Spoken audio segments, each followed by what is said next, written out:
Previously on The Great Game, we got to see the rise of European conflicts as Prussia, continuing their defense against Yugoslavia and Rome, continued to push for the city of Sarajevo to the north, while Magdeburg to the south in Prussia is suffering and is still remaining in red health. Despite the dire predicament that Magdeburg faces itself in, Prussia has been doing significantly well for itself, even going so far as to send settlers to colonize Scandinavia. We also cannot forget, since we're on the subject of Scandinavia, that the Swedes have launched a vicious offensive against the now diminished nation of Karelia. As a bit of a refresher, Karelia itself suffered two city losses, one with the capture of Aunis and one with sacrificing Utuwa in the peace deal to the Soviet Union led by none other than Joseph Stalin. We also got to witness the beginning of a new war as the Kyrgyz invade their own brother, the Khanty. Okay, maybe I'm exaggerating the brotherhood aspect, but they're both civilizations by yours truly, Explosive Watermelon, known otherwise as Raja Kazia. Currently on the front lines is the city of Narikari from the Khanty, right adjacent to the city of Suyab by the Kyrgyz. This city is not very well defended at all, but it is not taking any damage so far.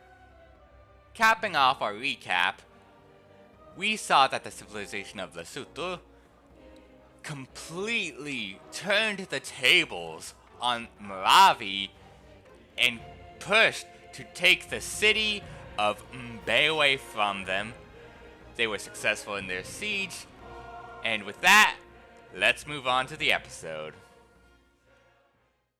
Hello everyone, welcome back. My name is Kazia. It is so wonderful to have you back for another episode of World War. We are going to be picking up where we left off, but before I really go into commentary about the game itself, I want to address a concern I have currently. I try to be diplomatic about a lot of political discussions, and Volodymyr Zelensky has been included in this royale because I support both the modern project of Slava Ukraini and also the fight for Ukrainian sovereignty against Russia and their invasion of Ukraine. Given recent events, I've decided to include the Reddit post that Ross Esquatch, who designed Zelensky's mod, they attached this Reddit post to their Slava Ukraini projects, and I've attached it in the description below. With that out of the way, let's move on to the Swedish invasion of Karelia. As we know, Karelia has been reduced from about 3 or 4 cities to just 2. Kimasharvi, their capital, and the city of Hestinka, which is honestly not that great. No offense to any of my viewers who might live in Hestinka, I'm sure it's a nice place. It's not a great settlement in this game. Hey look, it's that war we mentioned in the recap. Yes, the Khanty are at war with the Kyrgyz, and the city of Narikari is on the front lines. It is a major battleground, and we do see that the Kyrgyz are finally starting to damage the city. Emphasis on starting. They're not doing a great job yet. So we turn to Rome being invaded by Aquitaine. This was an event that happened in the previous episode, but we do see the city of Carthago has started taking some damage. I do also want to point out Aquitaine has a settler, and we also get to see some nice shots of England up there in the northwest. We haven't seen them too much, but I appreciate you. I always like coming back to see how Prussia is doing in their war against Yugoslavia. I know it might seem repetitive at times, but I do really enjoy seeing them resisting the siege of Magdeburg and pushing forward towards Sarajevo. It is a huge deal to me, seeing a civilization that was once on the defensive now going on the offensive, because it's something I haven't seen too often. I do say that, but we have seen it elsewhere in this game. We've seen it with Lesotho and Maravi. Lesotho was of course on the defensive against Buganda, and they lost the city of Teateaneng, but they did capture the Maravi city of Mbewe. While we're on the subject of Maravi and Lesotho, keep an eye on the city of Tete down in southern Africa, right south of Tababoshu, which is the Lesotho capital. And again, forgive me if I mispronounce any of these names. I am not from Lesotho, and I got corrected by someone in the comments about me pronouncing it Lesotho. I do appreciate corrections, but just keep in mind, don't get angry. Now, back to the real subject of this scene, we see the city of Hamadan under siege, and also, of course, the Achaemenids did settle the city of Tarsus right south of the Asherids. Which is a funny turnaround considering the Asherids settled Kermanshah right south of Susa. Now, the city of Hamadan itself is taking some massive damage in this one turn, being dropped to 35% health. I always appreciate seeing a new city siege, and we do get a new one as the Argentine city of Salta is being assaulted by Brazilian forces. I also do not forget we have a new war between Australia and the Motu under Idai Siabo. Elevala is really the only city I could see being dropped here, but it's worth mentioning. I will also say we did see Ukraine build a wonder with a great lighthouse, and the Shuar create a wonder with a terracotta army. We also did see the Inca actually have their unique unit available since it replaces the Great General. I will get to that at another time. For now, we're going to turn to another unique unit, the Huskarl. The Swedes field the Huskarl mainly because they generate one every time they get a Great General, and they are generating Great Generals as they are at war with Karelia. Every combat, they generate Great General points, which gets them closer to a Great General and another Huskarl. Now, I am not really rooting for either the Kurgs or the Khanty, considering I have biases towards both civs. But every time we go to one of these scenes, I am stressed the fuck out because either way, one of my civs is gonna get their asses handed to them. The Khanty also have a unique Great General known as the Matarkhan, which functions the same way as a Great General, but can also create unique great works of art. I believe they're unique idols, actually. Also, for the record about the Kyrgyz, they also have access to a unique great person, a great rider replacement, that once expended becomes a great general instead. Both the Khanty and the Kyrgyz, both starting in Siberia, have a lot of space to expand, and they're producing settlers and expanding quite rapidly, both of them.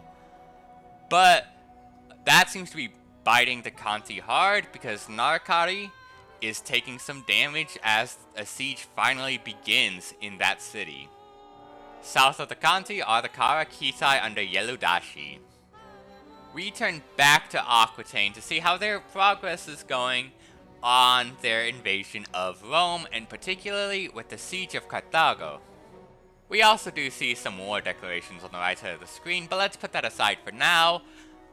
This war really got Rome in a bad spot because Carthago is mostly undefended, and a lot of the Roman army that was near Carthago was obliterated by Prussia's defenses. So this was a very clever play by Eleanor of Aquitaine, and I just want to bring credit to that. We also do see the settlement of a new city.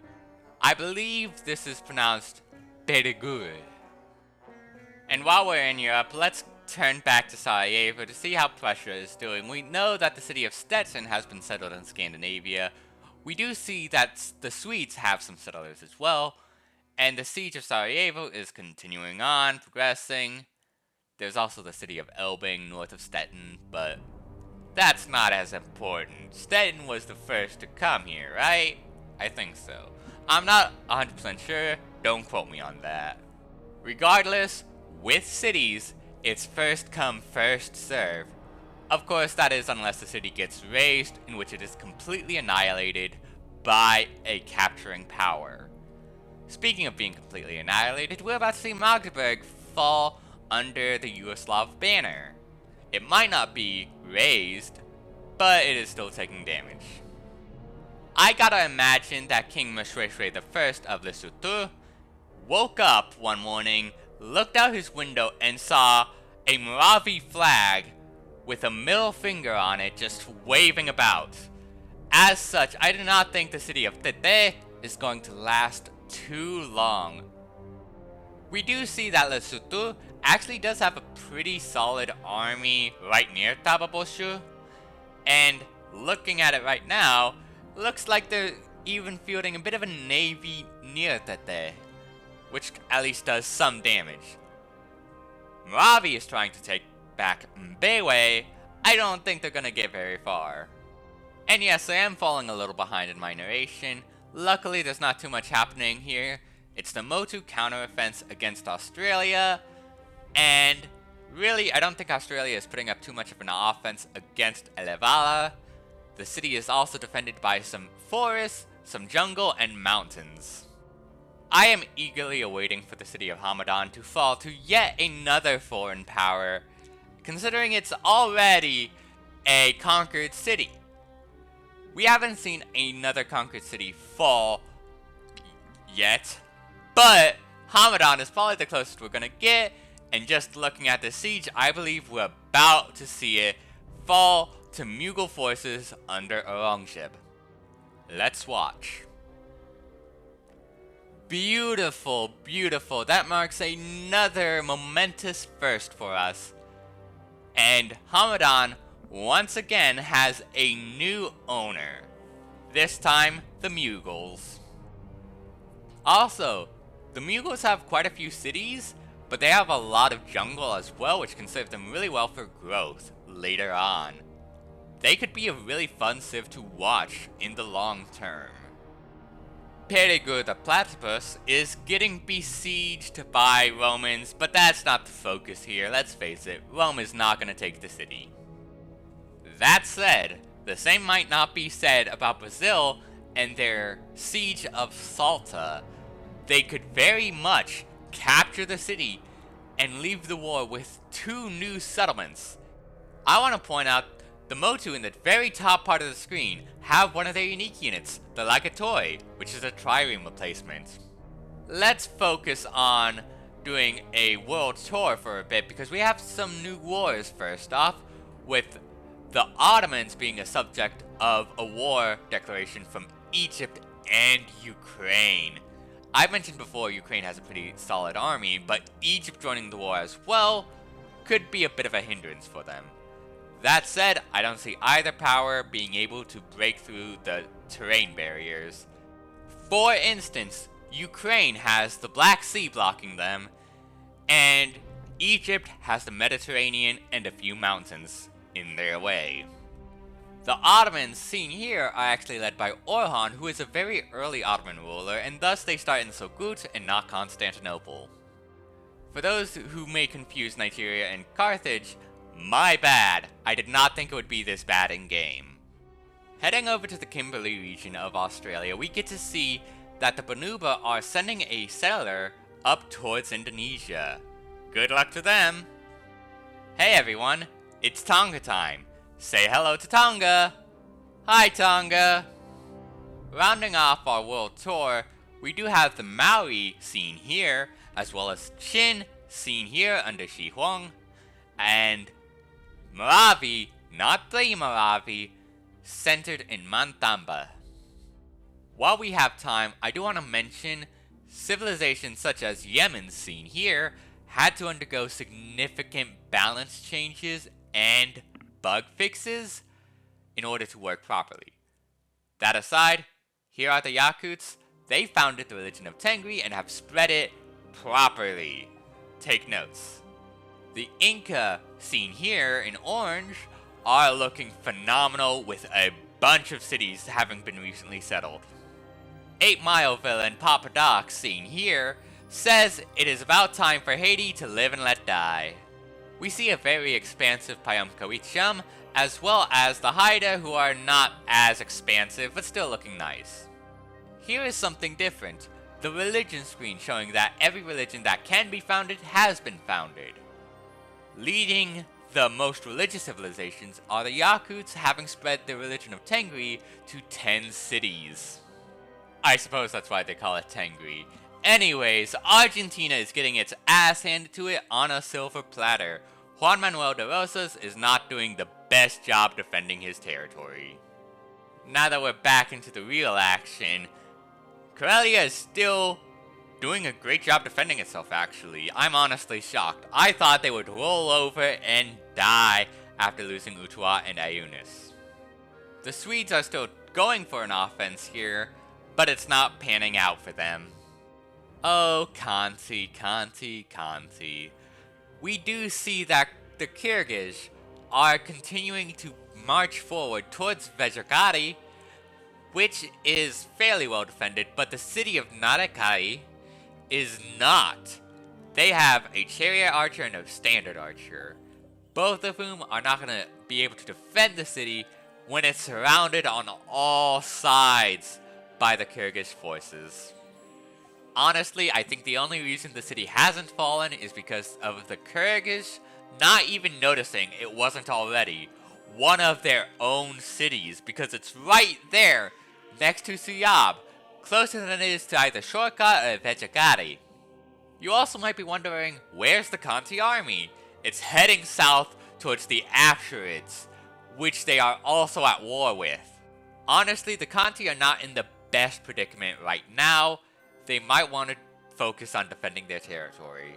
The citizens of Hamadan are struggling to get used to the new languages and lifestyles of the new Mughal culture they have been forced to adapt to, and it's already looking like the city might flip back to the Achaemenids, who are launching an offense.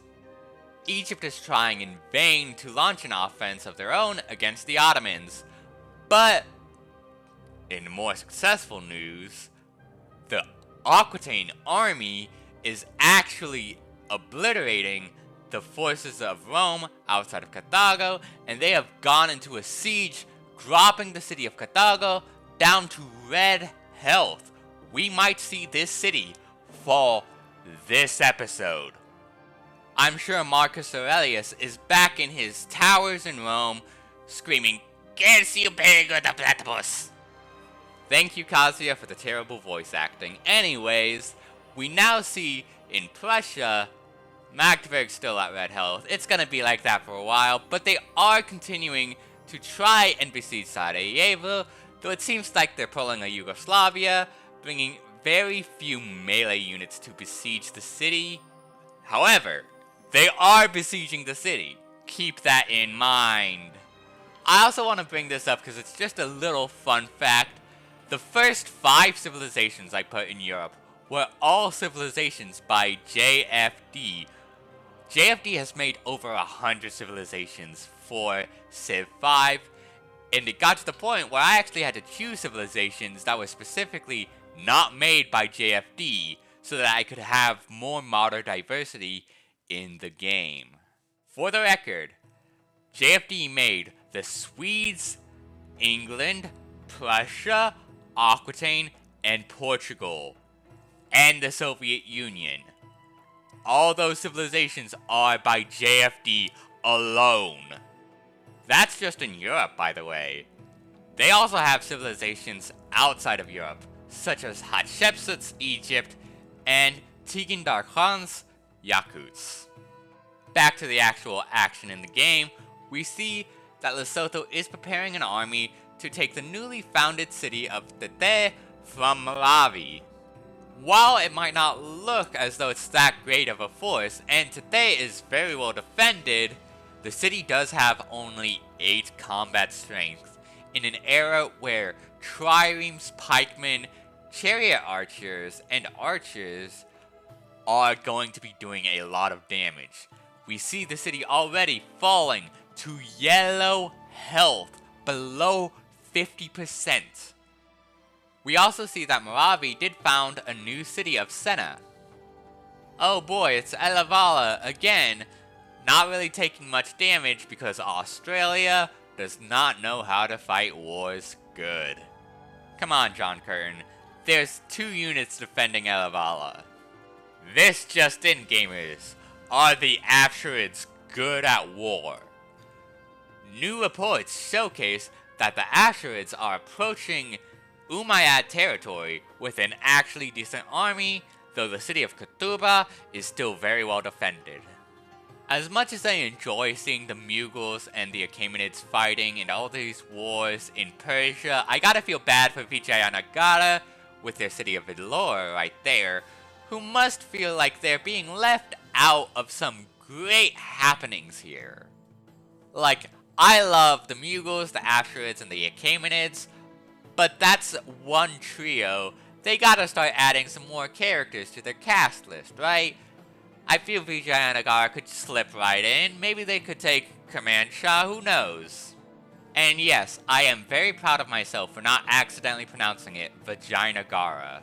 As we come now to the final scene of the episode, we see the Argentine city of Salta being beaten black by Brazilian brigands and battalions. Boom, baby! Now before I end the episode, I want to take note of the 2 new wars, that being between Makushi and Brazil, seen here, and also between Nigeria and Buganda. Thank you so much for watching. This has been Kazia, signing off. Bye-bye.